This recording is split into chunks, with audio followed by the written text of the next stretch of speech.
Welcome back, everyone, to Open Line, talking all about metro schools as metro schools are about to go back to in-person learning, moving away from virtual learning. Now, that'll still be an option for some, or still be part of what's offered, but going back into in-person learning for the first time in a while, especially for high school and middle school. Have with us the chair of the Metro School Board, Christiane Buggs. Thank you for being with us again. Well, let's just take some calls. Let's go to Tracy. Hello, Tracy. Hello. Go right ahead. Hey, how are you guys tonight? Good. All right. All right, go right ahead with your question. Okay, my question is this. Is there a team leader for the elementary schools? Because per the board, they're going to start in-school learning from pre-K to fourth grade on Thursday. So is there a team leader per each school to make sure their COVID procedures are in place? Okay. You're worried about the COVID procedures. Will there be proper procedures in place? Is that right? Yeah, for each school, because the middle school and the high school start at different times, but the elementary schools, there should be some kind of procedure. Okay. All right. What about that question? Of all the specifics, but I do know that each school has been in contact in different ways with their community. So either via PTOs, parent nights, Facebook, they ensure the students are coming safely through school safely and exiting school safely. So we do have different calls, peer group, but part of it is supported by how much bus do they have versus walkers or car riders. So a few different things go into play there. But yes, we do have protocols in place. The protocols in place. I'm afraid you're breaking up again. Let's see. Let's see if we can. All right. So here's a parent who's worried that there might. She's saying elementary schools go back all at once, and that. I guess why did elementary schools go back all at once, and why are you phasing it in? I know that middle school is going back one grade before the others. Same with high school. Why did you decide to do it that way, a little differently? Great question again. So we decided to offer the K through 4 in-person option all at once because they've already been in person. So we have a bit more of our, there's a bit more fidelity with our protocols, and students are at least familiar with the school day and the school building. So we felt more comfortable bringing them all in at once. But now 5th grade and 9th grade. 5th grade begins our middle school. 9th grade is when students transition to high school. So since neither of those students, they were in 4th and 8th grade last year, they have not entered that new tiered building yet. So we wanted to give those former elementary school students who are now 5th graders a chance to maneuver middle school before their peers came back, and we wanted to offer the same transitional allotment of time for those 9th graders who were just middle schoolers, last year. Okay, good. So those kids hadn't been in school yet. 5th graders, obviously, right. All year they haven't been in the middle school. So they'll have a little bit of time to get adjusted before the rest of the kids come in. Same with 9th graders who had never been in the high school. All right. So right. They'll have roughly a week. Yeah, so that makes sense. Now, I want to go back to her question because, again, you broke up a little bit. So she sounded to me like she's a worried, a concerned elementary school parent who wants to know that protocols will be followed universally at elementary schools. What do you say to a parent that's worried about that?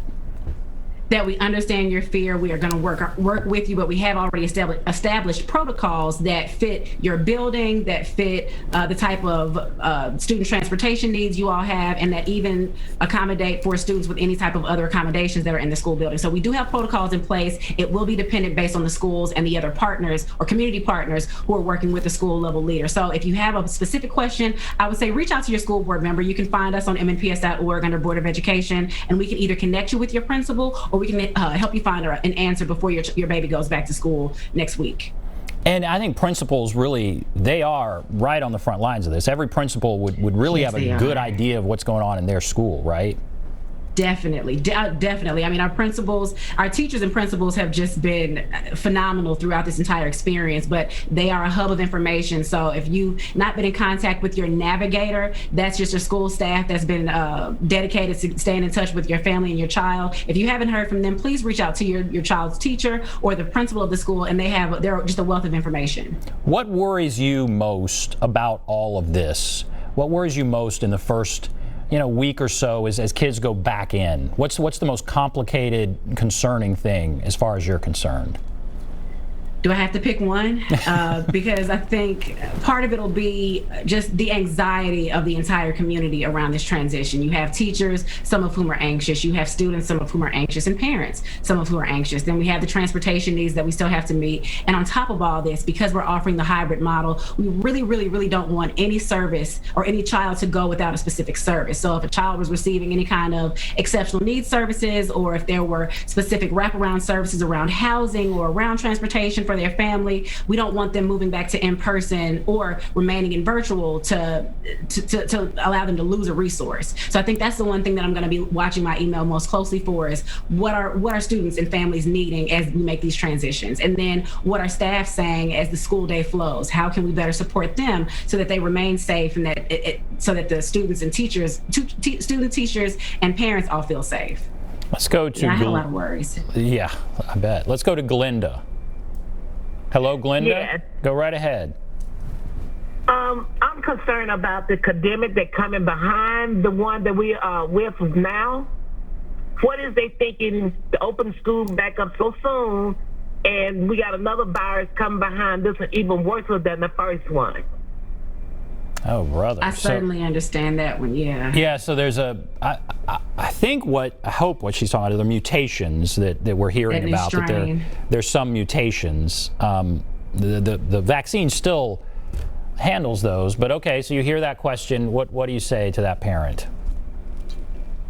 A lot of empathy and understanding. I mean, I completely understand the confusion, but again, part of it is that we're remaining in conversation with health experts, including Dr. Hildreth, world-renowned immunologist, with the public health department, who's, they have their hands in so many different pockets of the community to understand how community stakeholders or different populations of people are being impacted by the pandemic and even the new strains. So, I think I at least rest my faith in that our health experts are keeping us updated with what they believe should be happening as we continue the transition. And then, we remember that parents have been our critical partners here, that, our teachers are on the front line with students when they're in the school building, but parents are getting a firsthand look at what education really looks like each day. And so we're wanting them to be as much at ease as possible, but also as knowledgeable about how they can support their child, their child's safety and academic needs, and that we'll try to meet them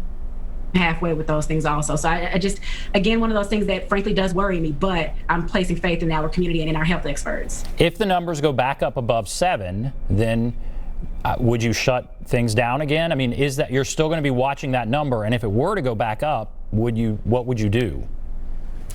I think no option is off the table. So I could see us transitioning back to all virtual learning if we see a spike, if we go back above 7 and we stay above 7 for a number of days. We want to give us at least a bit of time to transition. Our goal from the beginning was not to do this kind of hopscotch and go back and forth between in-person and virtual, because we're hearing from surrounding counties, those board members and district leaders, that it hadn't worked for them well, that they didn't like it, that our students were suffering because of the back and forth. And so we don't want to do that to our babies, but we do know that the in-person learning for most students is most feasible for them. It supports learning best. So yes, we're going to be watching, and yes, we could go back to all virtual. And let's hope that with the vaccine, that won't happen. That as more and more people are getting vaccinated, we won't see that number go back up. I mean, let's certainly hope that. How much learning loss do you think we've had as a result of this? I mean, there are kids. My son has not been in school since March of last year in person. There have been great teachers working very hard online, but he's not been in school since March of last year. What has this done? We heard the governor talking about learning loss. Do we have an idea of what this has done as far as that is concerned, learning loss? So sure, learning loss is very much a politicized term right now. So I'll try to make this as understandable to the community as possible. You know, the entire world is experiencing this pandemic. So last year, second graders across the world are having to manage quarantines and time without teachers, time away from friends. So I think this is a chance for us to all reset what education looks like for these babies, and for sure, make sure that we are taking special interest in this generation of students and how we'll help them to make up for any lost content.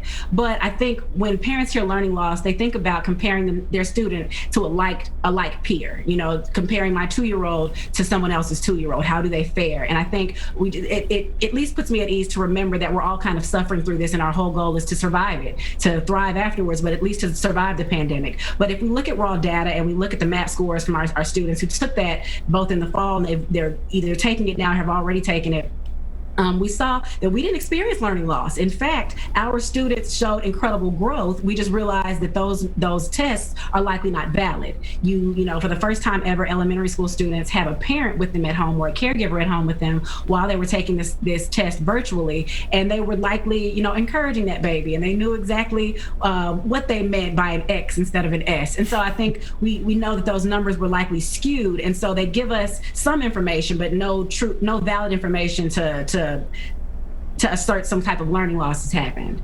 What did you think about the most recent special session, and what did you think about Governor Lee talking about really kind of singling out Nashville and another school district for not being in person?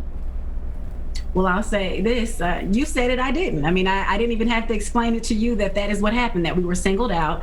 We are already an underfunded school system. I think between MNPS and Shelby County, which were the two school systems that were called out, you know, we account for something like 60 or 70% of the diversity in the state as it relates to students. So you have our two chronically underfunded, like historically underfunded school systems. You know, we both get about $11,000 per child, while area private schools are spending maybe $35,000 per child. If the state wanted to impact us, if they wanted to help students who they believe are disenfranchised, they would A, give us more funding.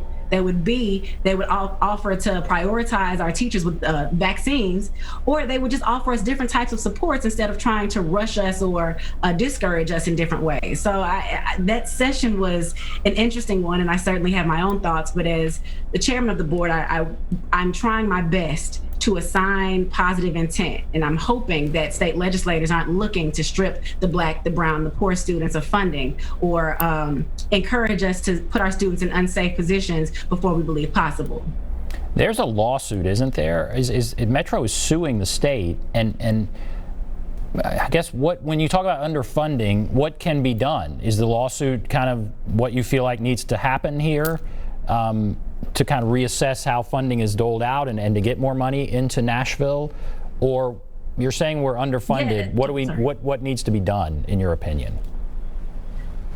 So much. So first, I would say we are in the middle of a lawsuit with the state over the BEP formula, which is the basic education program. It's a formula that's used for all 95 counties across the state, all 154 districts, to determine how much money we get per need. So, you know, we have about 6,000 teachers, content teachers. We only get resourced for about 5,000 of those in the BEP formula. They're just different weights. They don't for diversity. They don't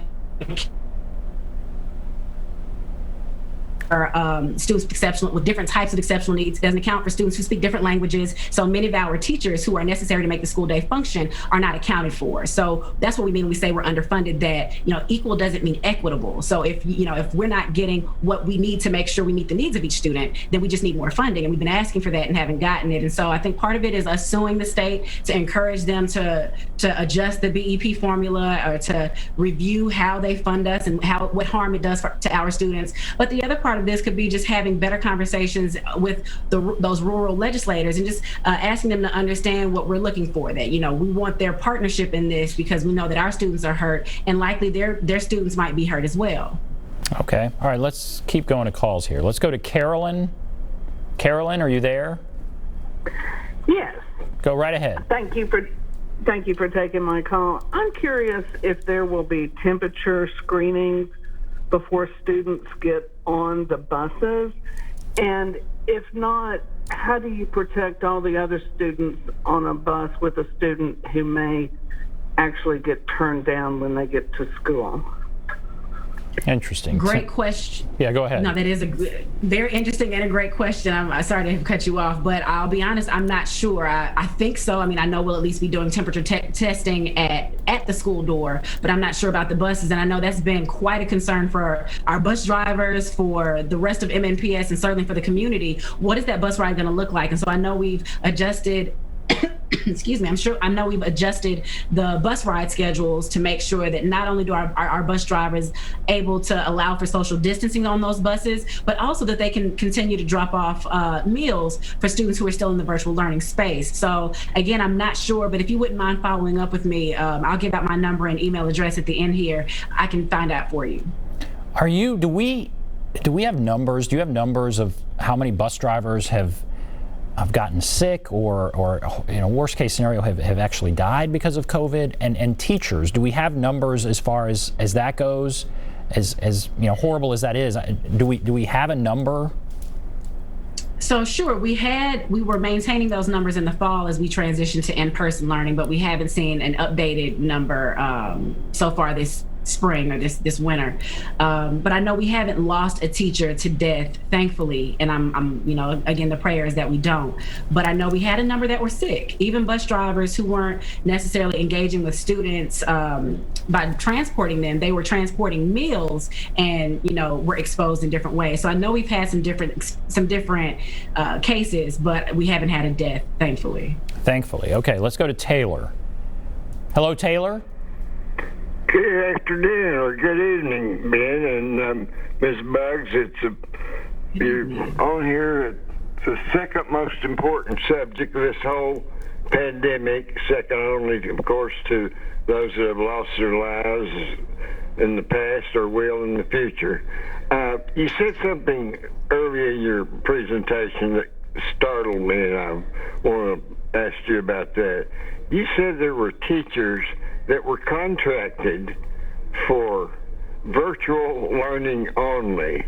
Does that mean they refuse to go to the classroom, so you have a separate agreement with those teachers? I know that personnel is as bad right now as is the epidemic itself with what's going on in the school. I've also been told what was just answered, that there's not been a single teacher that has died of this epidemic. And so my question is back to that contract with those for virtual only. Okay. I just wonder, what kind of number are we speaking of, and how did they wind up with that kind of agreement? Thank you.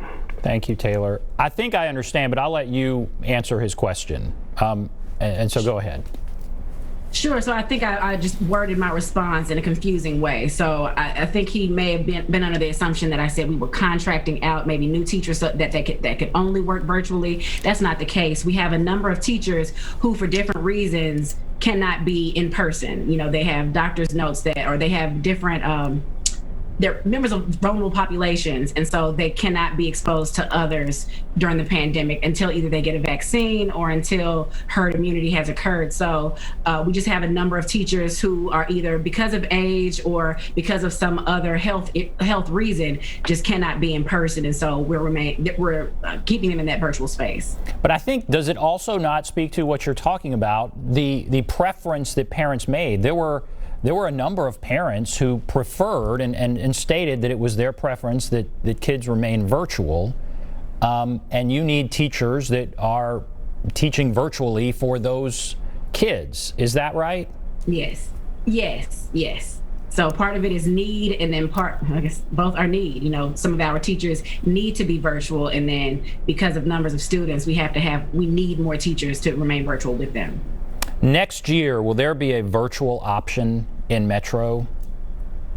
So I know Dr. Battle and her staff have been talking about it. They haven't made a recommendation to the board yet, but we've certainly been talking to other states and other districts and other board members and district leaders, and we all have come to the agreement that we believe there will always be a virtual option moving forward. In fact, MNPS does, even before the pandemic, we offered a virtual option with MNPS Virtual School, but I'm sure we'll expand the number of seats. It'll be more varied for the different tiers for elementary, middle, and even high school. But, you know, I don't see the world going back to an all in-person space in whatever endeavor we're participating in. I don't see myself going back into a building to do work, you know, for my full-time job more than just a couple of days a week. So I think we're definitely going to move with the times.